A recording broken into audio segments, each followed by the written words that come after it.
जय हिंद साथियों, कैसे हैं आप लोग। आई होप के प्लग होंगे। आपकी जो स्टडी चलेगी बहुत ही बेहतरीन चलेगी। तो आज के क्लास में बात करने वाले हैं क्लास 12th के हिंदी के बहुत ही इंपॉर्टेंट ऑब्जेक्टिव क्वेश्चन। याद रखिएगा मेरे भाई, आपके एग्जाम के पॉइंट ऑफ व्यू से काफी ज्यादा बेहतरीन क्वेश्चन है। तो आप लोग सारे क्वेश्चन को अच्छे तरीके से याद रखने का प्रयास कीजिएगा, क्योंकि हम लोग जितना क्वेश्चन करा रहे हैं ना, आपके पूरे बुक से प्रश्न करा रहे हैं, पूरे बुक से प्रश्न करा रहे हैं। इसलिए आप लोग अच्छे तरीके से देखने का प्रयास कीजिएगा और एक भी प्रश्न को छोड़ने का प्रयास मत कीजिएगा, ठीक है ना। तो चलिए बिना टाइम को क्वेश्चन की तरफ बढ़ते हैं। इससे पहले क्लास को लाइक नहीं किया तो क्लास को लाइक करेंगे और चैनल को सब्सक्राइब कर लेंगे। हम लोग जितना साइड से क्वेश्चन बतलाएंगे उस क्वेश्चन को अच्छे तरीके से याद रखने का प्रयास कीजिएगा, क्योंकि वो भी आपके एग्जाम के पॉइंट ऑफ व्यू से काफी ज्यादा बेहतरीन साबित हो सकता है। याद रखिएगा। करे के बातचीत शीर्षक निबंध के निबंधकार कौन है। बातचीत पाठ को जो है कौन से लेखक लिखे हुए हैं, तो बातचीत यानी बालकृष्ण भट्ट। बातचीत यानी बालकृष्ण भट्ट, याद रखिएगा। और सारे प्रश्न को यह जो है, सारे बच्चे को जो है ना, यह प्रश्न याद होना चाहिए, ठीक है। चलिए अगला क्वेश्चन की तरफ बात करते हैं। यानी 2 नंबर क्वेश्चन में कहा जा रहा है कि बालकृष्ण भट्ट का निवास स्थान कहां है। बालकृष्ण भट्ट का निवास स्थान कहां पड़ता है, तो इलाहाबाद। और इलाहाबाद जो पड़ता है यूपी में पड़ता है, यानी उत्तर प्रदेश में पड़ता है, ठीक है ना। ऑप्शन डी वाला करेक्ट हो जाएगा। याद रखिएगा। अभी तक हमारे व्हाट्सएप ग्रुप में नहीं जुड़े हैं तो जुड़ने का प्रयास कीजिएगा मेरे भाई। डिस्क्रिप्शन में लिंक है, वहां नंबर भी। आपको जिससे इच्छा करे ना, आप जुड़ने का प्रयास कीजिएगा, क्योंकि आपको जो है सहूलियत के लिए, आपके एग्जाम के लिए काफी ज्यादा हेल्प हो सकता है हमारे ग्रुप से जुड़ना, ठीक है। चलिए अगला क्वेश्चन की तरफ बात करते हैं। यानी 3 नंबर क्वेश्चन में कहा जा रहा है कि बालकृष्ण भट्ट के पिता पेशे से क्या थे। पेशा मतलब क्या, कामकाज। पेशा मतलब क्या, कि आप काम क्या करते हैं, ठीक है ना। तो याद रखिएगा, मेरा जो है काम है क्या है, पढ़ाना है। और आपका काम क्या है, पढ़ना है। तो यहाँ पेशे मतलब क्या होता है, काम, ठीक है ना। कि आप किस काम में आज बिजी है, किस काम को करते हैं आप, ठीक है ना। तो याद रखिएगा, बालकृष्ण भट्ट जी के पिता मतलब बेनी प्रसाद भट्ट जी, वो जो है एक प्रकार के क्या थे, व्यापारी थे। याद रखिएगा। और क्या थे, पिताजी का नाम क्या था, बेनी प्रसाद भट्ट था। याद रखिएगा। हम लोग बोले ना, जितना साइड से क्वेश्चन बताएंगे उस क्वेश्चन को अच्छे से याद रखने का प्रयास कीजिएगा, ठीक है। चलिए अगला क्वेश्चन की तरफ बात करते हैं। और 4 नंबर क्वेश्चन में कहा जा रहा है ना, जैसा काम वैसा परिणाम किस लेखक की रचना है। जैसा काम वैसा परिणाम किस लेखक की रचना है। तो आप तो कहेंगे कि जैसा काम वैसा परिणाम बालकृष्ण भट्ट जी की रचना है। जैसा आप पढ़िएगा वैसा नंबर लीजिएगा, ठीक है ना। जैसा आप पढ़िएगा, जैसे मेहनत कीजिएगा वैसा नंबर आएगा। ये रियल बात है, रियल घटना है, ठीक है ना। कि आप जितना मेहनत करते हैं और मेहनत के बदौलत जो है आपका उतना नंबर आ जाता है। जैसे कि आप दिन भर जाकर काम करेंगे, आपके काम के बदले पैसा मिलेगा शाम को। आप मान लीजिए कि हेल्पर है, तो हेल्पर का कितना है, 400 से 500 है, ठीक है। तो आप जो है उतना ही कमा पाएंगे, ठेकेदार तो नहीं बन पाएंगे। इसी तरह है, ठीक है ना। याद रखने का प्रयास कीजिएगा, बात को समझने का भी प्रयास कीजिएगा। आप लोग कह रहे हैं ना कि बालकृष्ण भट्ट लाला श्रीनिवास दास की संयोगिता स्वयंवर की कठोर आलोचना कब किए थे। कठोर आलोचना जो है कब किए थे, तो याद रखिएगा 1886 ईस्वी में किए थे। यानी ऑप्शन सी में दिया है, ऑप्शन सी वाला करेक्ट हो जाएगा। 5 का ऑप्शन सी हो जाएगा। याद रखिएगा। 6 नंबर क्वेश्चन में कहा जा रहा है कि बालकृष्ण भट्ट मोटा मोटी कुल कितने निबंध लिखे थे। बालकृष्ण भट्ट जी कुल मोटा मोटी जो है कुल कितने निबंध लिख चुके थे, तो 1000। कितना, 1000। याद रखिएगा। यह प्रश्न जो है 2023 में पूछा गया है आपके एग्जाम में, ठीक है। तो आप याद रखने का प्रयास कीजिएगा।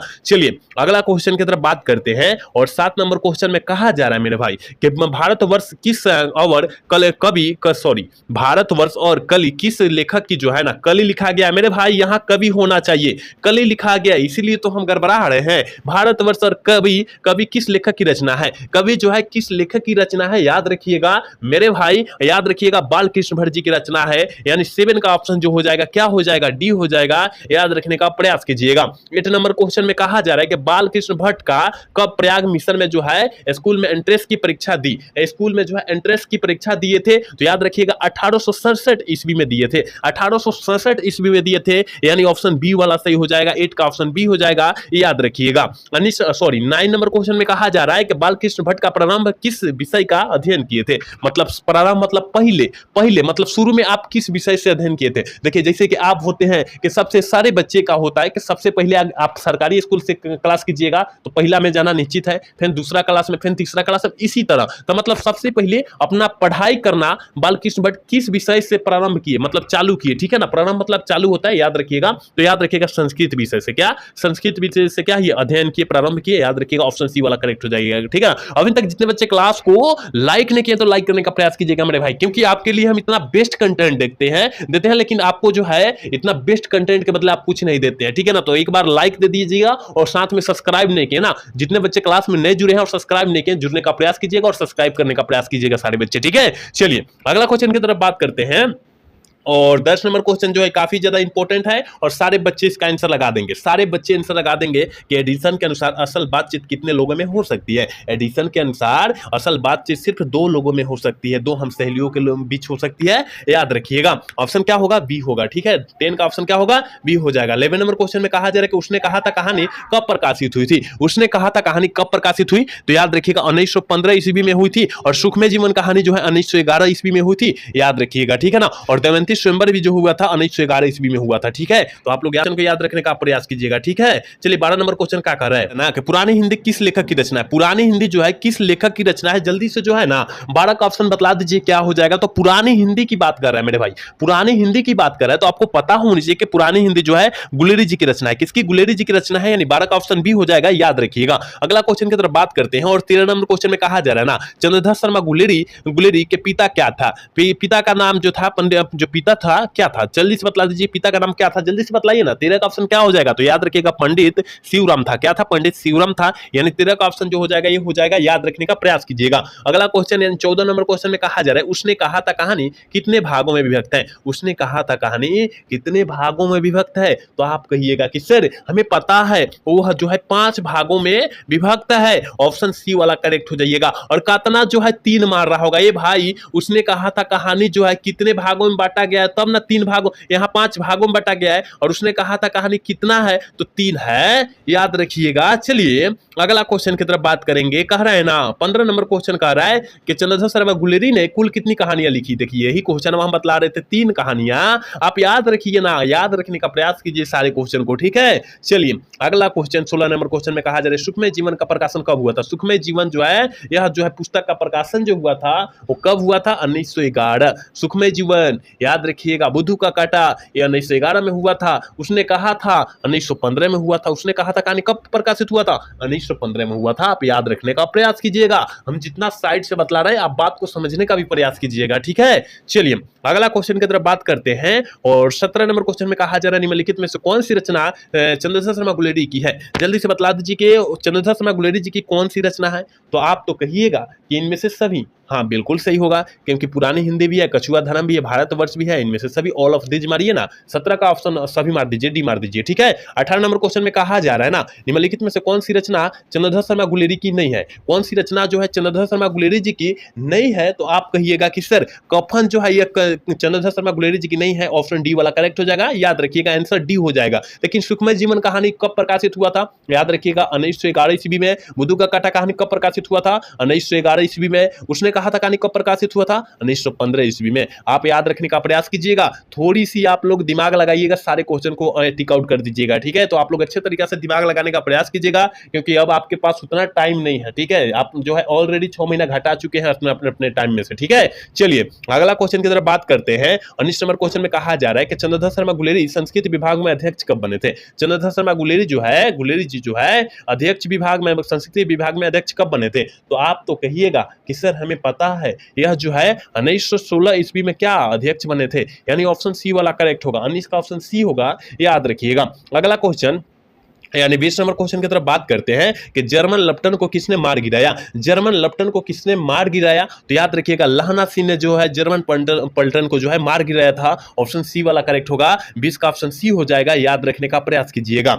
21 नंबर क्वेश्चन में कहा जा रहा है कि जयप्रकाश नारायण के बचपन का क्या नाम था। जल्दी से बतला दीजिए ना कि जयप्रकाश नारायण जी के बचपन का जो नाम था क्या था, तो याद रखिएगा बाउल था। और यहां पर जो है पूछा जाएगा कि जयप्रकाश नारायण का लोग क्या कहने लगे, किस नाम से पुकारने लगे, तो लोकनायक के नाम से पुकारने लगे, ये भी साथ में याद रखिएगा, ठीक है। आप लोग याद रखने का प्रयास कीजिए ना और सुनने का प्रयास कीजिए, क्योंकि हम लोग जितना क्वेश्चन बतला रहे हैं बहुत इंपॉर्टेंट क्वेश्चन बतला रहे हैं। देखिए यहाँ पर 22 नंबर क्वेश्चन में कहा जा रहा है कि संपूर्ण क्रांति का नारा किसने दिया। जयप्रकाश नारायण जी। संपूर्ण क्रांति का नारा किसने दिया? जयप्रकाश नारायण जी, या बाउल जी दिया, या लोकनायक ने दिया, याद रखिएगा, उन्हीं का नाम है, याद रखना है, ठीक है। चलिए अगला क्वेश्चन कर रहा है 23 नंबर क्वेश्चन कर रहा है कि संपूर्ण क्रांति शीर्षक पाठ क्या है। संपूर्ण क्रांति शीर्षक पाठ जो है क्या है, तो संपूर्ण क्रांति एक प्रकार का भाषण है। क्या है? भाषण है। तो कहां दिया है भाई? देखिए ऑप्शन डी में शायद दिया है, इसीलिए कट गया। देखिए ऑप्शन डी में दिया है, ठीक है। ऑप्शन डी में दिया है, ऑप्शन डी वाला करेक्ट होगा, तो इसका ऑप्शन डी हो जाएगा, याद रखने का प्रयास कीजिएगा। चलिए अगला क्वेश्चन की तरफ बात करते हैं और 24 नंबर क्वेश्चन में कहा क्या जा रहा है कि जयप्रकाश नारायण को लोग क्या कहने लगे। यही तो हम बतवा बोल रहे थे कि बड़े होने पर जयप्रकाश नारायण जी को क्या कहने लगे, लोकनायक। लोकनायक याद रखिएगा ऑप्शन ए वाला करेक्ट होगा, 24 का ऑप्शन ए होगा। याद रखने का प्रयास कीजिएगा मेरे भाई, और एक भी क्वेश्चन को भूलने का प्रयास मत कीजिएगा, ठीक है। चलिए 25 नंबर क्वेश्चन में कहा जा रहा है कि जयप्रकाश नारायण को समाज सेवा के लिए मैग्सेसे सम्मान कब दिया गया था? मैग्सेसे सम्मान कब दिया था क्या? और भारत रत्न सम्मान कब दिया गया था? तो याद रखिएगा 1998 में दिया गया था भारत रत्न जयप्रकाश नारायण जी को, ठीक है ना। भारत रत्न की सम्मान जो है 1998 ईस्वी में दिया गया था, याद रखिएगा। लेकिन मैग्सेसे सम्मान भी पूछा जा रहा है, कब दिया गया था? 1965 याद रखिएगा। ये 2023 में पूछा गया प्रश्न, याद रखने का प्रयास कीजिएगा। ऑप्शन बी में दिया है, ऑप्शन बी वाला करेक्ट कीजिएगा, ठीक है। 25 का ऑप्शन बी होगा, याद रखने का प्रयास कीजिएगा मेरे भाई। चलिए अगला क्वेश्चन, यानी 26 नंबर क्वेश्चन कह रहा है कि 1974 में बिहार प्रदेश में मुख्यमंत्री कौन थे? याद रखिएगा 1974 जब छात्र आंदोलन हुआ था पटना के गांधी मैदान में 5 जून 1974 को जयप्रकाश नारायण जी के द्वारा जो हुआ था, यह आंदोलन हुआ था, तो उस समय मुख्यमंत्री जो थे वो कौन थे, यही पूछा जा रहा है, ठीक है। याद रखिएगा इतना इंपॉर्टेंट और इतना बेहतरीन तरीका से कोई प्लेटफॉर्म वाले नहीं समझा सकते हैं, याद रखने का प्रयास कीजिएगा, ठीक है ना। तो अब्दुल गफूर जी है, याद रखिएगा ऑप्शन बी वाला करेक्ट होगा, 26 का ऑप्शन बी होगा, याद रखिएगा। 27 नंबर क्वेश्चन में कहा जा रहा है कि जयप्रकाश नारायण को मार्क्सवादी कब बने थे? देखिए जयप्रकाश नारायण जी मार्क्सवादी जो है 1924 ईस्वी में बने थे, लेकिन आपको यह भी पता होना चाहिए कि लेनिन की मृत्यु भी हुई थी 1924 ईस्वी में ही हुई थी, याद रखने का प्रयास कीजिएगा। ऑप्शन बी वाला सही हो जाएगा, ठीक है ना। समझने का प्रयास कर रहे हैं ना, बात को समझने का प्रयास कर रहे हैं, क्वेश्चन को समझने का प्रयास करें आप, तो आप समझने का प्रयास कीजिएगा जरूर, ठीक है। चलिए 28 नंबर क्वेश्चन में कहा जा रहा है कि फ्री प्रेस के मालिक कौन थे? याद रखिएगा फ्री प्रेस के मालिक जो थे वो सदानंद जी थे। कौन थे? सदानंद जी थे। ऑप्शन बी वाला सही होगा, ठीक है। 28 का ऑप्शन बी हो जाएगा, याद रखिएगा। 29 नंबर क्वेश्चन में कहा जा रहा है कि जयप्रकाश नारायण का जन्म कब हुआ था? जयप्रकाश नारायण जी का जो जन्म हुआ था वो कब हुआ था? तो आप कहिएगा कि सर हमें पता है कि 11 अक्टूबर 1902 को जो हुआ था जयप्रकाश नारायण जी का जन्म हुआ था, यानी ऑप्शन ए वाला करेक्ट होगा, याद रखिएगा। 30 नंबर क्वेश्चन में कहा क्या जा रहा है? कहा जा रहा है कि माटी की मूर्ति किनकी रचना है? माटी के मूर्ति जो है किस लेखक की रचना है? तो आप तो कहिएगा कि माटी के मूर्ति रामवृक्ष बेनीपुरी जी की। हाँ बिल्कुल बिल्कुल बिल्कुल सही होगा, ऑप्शन बी वाला करेक्ट होगा, याद रखिएगा। 30 का क्वेश्चन का आंसर जो हो जाएगा ना बी हो जाएगा, याद रखिएगा, ठीक है। 31 नंबर क्वेश्चन में क्या कहा जा रहा है? रामधारी सिंह दिनकर के पिता का क्या नाम था? जल्दी से बतला दीजिए कि रामधारी सिंह दिनकर के पिता का जो नाम हुआ था वो क्या था, और सारे बच्चे को पता होना चाहिए कि रवि सिंह था। क्या था? रवि सिंह था, ऑप्शन बी वाला सही होगा, 31 का ऑप्शन बी होगा, याद रखिएगा। अगला क्वेश्चन 32 नंबर क्वेश्चन में कहा जा रहा है कि निम्नलिखित में से कौन सी रचना रामधारी सिंह दिनकर की है? कौन सी रचना जो है रामधारी सिंह दिनकर की है? अर्धनारी जो है ना, अर्धनारी जो है रामधारी सिंह दिनकर की रचना है, ऑप्शन डी वाला सही होगा, 32 का ऑप्शन डी होगा, याद रखिएगा। 33 नंबर क्वेश्चन में कहा जा रहा है कि उर्वशी कब प्रकाशित हुई? उर्वशी जो है कब, ये उर्वशी कहानी है और उर्वशी जो है यह कब प्रकाशित हुई थी? कब प्रकाशित हुई थी? तो याद रखिएगा 1961 कहीं दिया है, 1961 कहीं दिया, देखिए हाँ ऑप्शन सी में दिया है, ऑप्शन सी वाला सही होगा, 33 का ऑप्शन सी हो जाएगा, याद रखिएगा। 34 नंबर क्वेश्चन में कहा जा रहा है ना कि रामधारी सिंह दिनकर को किस रचना पर साहित्य अकादमी पुरस्कार दिया गया था? रामधारी सिंह दिनकर जी को और किस रचना पर जो है ना साहित्य अकादमी पुरस्कार दिया गया था? तो याद रखिएगा संस्कृत के 4 अध्याय, यानी 34 का ऑप्शन जो हो जाएगा डी वाला जो टिक कर रहना बिल्कुल सही होगा, याद रखिएगा। 35 नंबर क्वेश्चन में कहा जा रहा है कि रामधारी सिंह दिनकर की पत्नी का क्या नाम था? रामधारी सिंह दिनकर जी के पत्नी का जो नाम हुआ था, आप तो कहिएगा कि सर श्यामवती देवी। हाँ बिल्कुल सही, 35 का ऑप्शन बिल्कुल सही, ऑप्शन ए वाला करेक्ट होगा, याद रखिएगा। 36 नंबर क्वेश्चन में कहा जा रहा है कि किस पाठ में कहा गया है जिस पुरुष में नारीत्व नहीं वो अपूर्ण है? जहां पुरुष और नारी की बात है, जहां पुरुष और नारी की बात है, अर्धनारीश्वर मारिए, अर्धनारीश्वर मारिए, यानी ऑप्शन ए वाला सही कीजिए, 36 का ऑप्शन ए होगा, याद रखिएगा। 37 नंबर क्वेश्चन में कहा जा रहा है कि अर्धनारीश्वर का काल्पित रूप क्या है? अर्धनारीश्वर का काल्पित रूप जो है शंकर और पार्वती का क्या है? शंकर और पार्वती का है, यानी 37 का ऑप्शन बी वाला करेक्ट होगा, याद रखिएगा। सारे क्वेश्चन को समझने का प्रयास कीजिएगा मेरे भाई, क्योंकि आप देखिएगा कि थोड़ी सी हमारा जो है बोली जो है थोड़ी सी फास्ट है, ठीक है, थोड़ी सी मेरा जो है थोड़ी सी फास्ट किए हैं हम अपने मन से जो है, याद रखिएगा हम थोड़ा सा, क्योंकि क्वेश्चन ज्यादा समाप्त करना है, टाइम लेने से क्या फायदा, ठीक है, टाइम लेने से क्या फायदा, आपको समझ में आ ही जा रहा है ना, इसलिए थोड़ी सी हम लोग फास्ट किए हैं अपना क्लास को, ठीक है।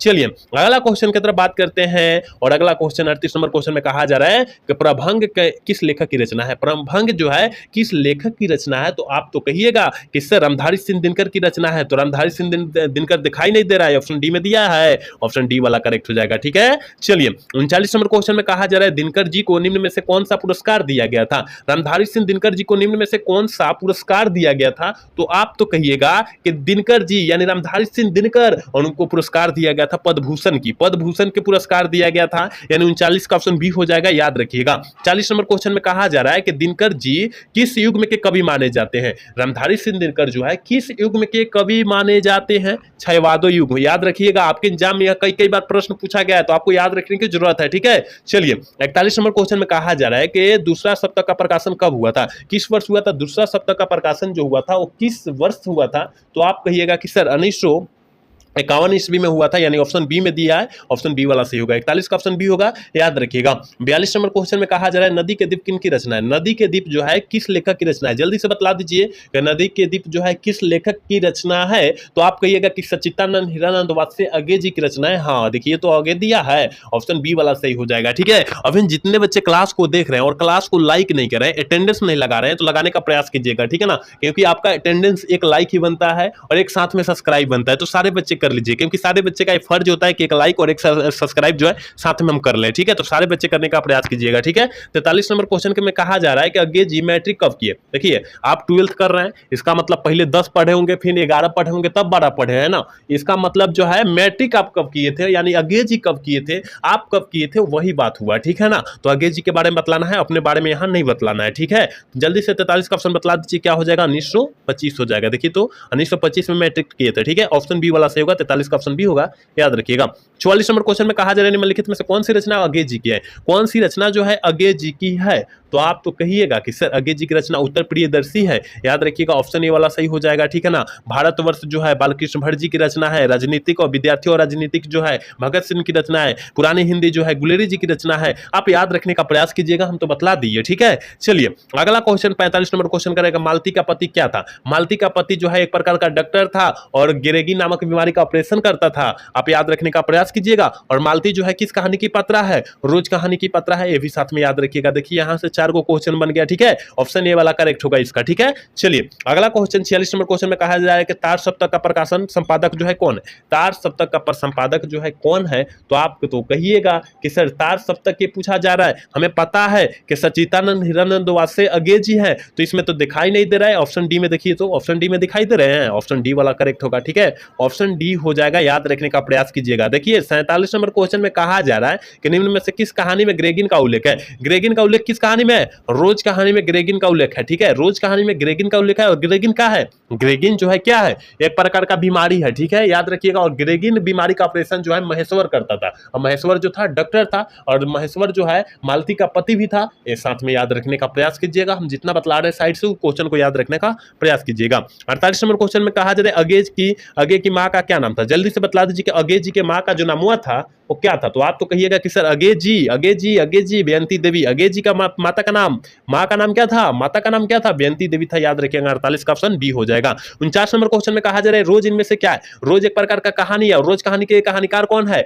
अगे जी है। कौन है? अगे जी है, याद रखिएगा, ऑप्शन बी हो जाएगा। ठीक है, याद रखने का प्रयास कीजिएगा। और आज के क्लास के लास्ट क्वेश्चन, क्योंकि पहले ही हम बोल चुके थे कि 50 क्वेश्चन ही बात करेंगे हम, करें कि रोज कहानी की नायिका कौन है? नायिका कौन है, यही तो हम बात करें। अभी 3 से 4 क्वेश्चन यही बात किए कि रोज कहानी की नायिका जो है मालती जी होंगी, यानी ऑप्शन सी वाला करेक्ट हो जाएगा, याद रखिएगा। 50 का ऑप्शन सी हो जाएगा। तो हमने 50 क्वेश्चन आपके पूरे बुक से निचोड़ क्वेश्चन हमने लाया था, तो आप अच्छे से देख लीजिएगा और अच्छे से इसको याद रखने का प्रयास कीजिएगा, क्योंकि इससे बाहर एक भी प्रश्न नहीं आएगा। ठीक है ना, तो याद रखिएगा, मैं जितना क्वेश्चन कराया हूं बहुत इंपॉर्टेंट क्वेश्चन कराया हूं। ठीक है, तो आज का क्लास जो है कैसा लगा है? अगर अच्छा लगा होगा तो चैनल को सब्सक्राइब और वीडियो को लाइक करना भूलिएगा। मिलता है अगला सेशन में। जय हिंद, जय भारत, टाटा, बाय बाय।